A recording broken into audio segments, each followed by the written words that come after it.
네, 국방일보는 군 장병들이 매일매일 보는 신문이고 또 수요일 날은 정신교육 교재로 쓰는 아주 중요한 신문입니다. 그런데 말입니다. 12월 화면 한번 봐주십시오. 12월 13일자 비상계엄이 있고 나서 10일 후입니다. 국방일보 일면입니다. 국해외 군병력을 투입한 건 질서 유지를 위한 것이라고 강조합니다. 내란이란 두 글자는 보이지도 않습니다. 이면은 더 심각합니다. 비상계엄은 고도의 정치적인 판단이자 통치행위라는 내용 일색입니다. 이것만 보면 내란 속의 윤석열의 계엄 선포는 매우 정당한 결정으로 보입니다. 한마디로 범죄를 미화한 것입니다. 내란을 미화한 것입니다. 다시 이런 상황이 일어나면은 내란에 동조하라는 거랑 똑같습니다. 이 정도면 국방일보가 아니라 내란 동조일보 아닙니까? 이것을 체크해 보니까 그 뒤에는 윤석열 캠프 출신의 최모 국방홍보원장이 있었습니다. 그는 12월 12일 윤석열의 담화를 비중 있게 다루라는 지시를 강하게 했다고 합니다. 일부 직원들이 반발했지만 받아들여지지 않은 것으로 전해졌습니다. 직원들이 대단히 반발을 해서 이것도 수위를 낮추어서 적었다고 합니다. 앞서 최 원장은 한강 작가의 노벨상 수상 보도에 대해서도 관련자들을 질타했다고 합니다. 이런 가운데 외교부 부대변인의 내란 동조 행위도 뒤늦게 알려졌습니다.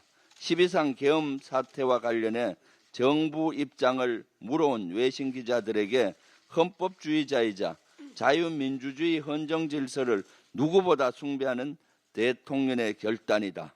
합헌적 틀 안에서 행동했다라는 내용의 답신을 뿌렸다고 합니다. 해외 언론에 가짜뉴스를 퍼뜨리며 내란을 옹호한 것이나 다름없습니다.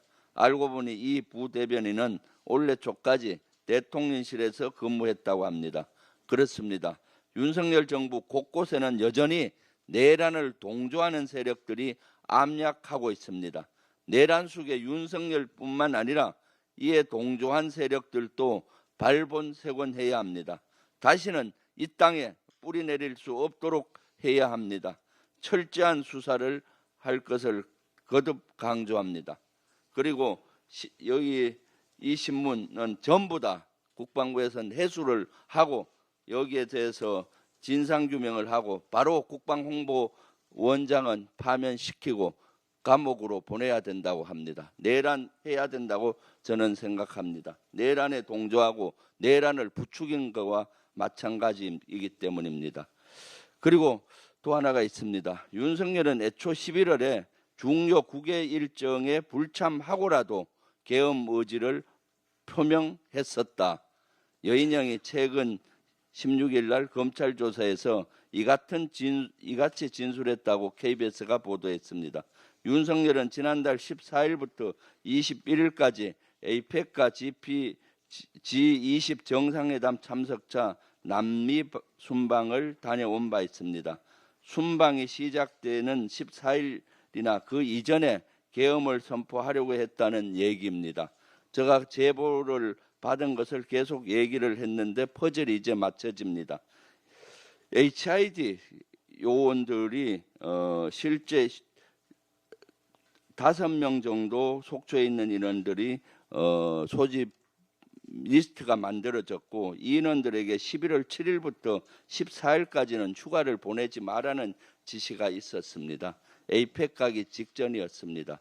결국 그 기간에 1차 계엄을 시도하려고 다가 포기한 것이 아닌가 보입니다.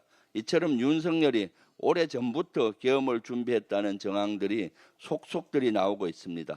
이제 더 이상 지체할 시간이 없습니다. 더 이상 지체할 이유도 없습니다. 내란 속에 윤석열이 수사당국의 소환에 응하지 않는다면 당장 잡아들이십시오. 윤석열은 지금 이 시간에도 내란의 증거를 없애고 있을지 모릅니다. 윤석열은 이 시간에도 내란 잔존 세력들에게 어떤 지시를 해서 내란을 부추길지 모릅니다. 제2의 비상계엄이든 제2의 내란이든 핵책하고 있을지도 모릅니다. 빨리 수사하고 잡아들여야 합니다. 이상입니다.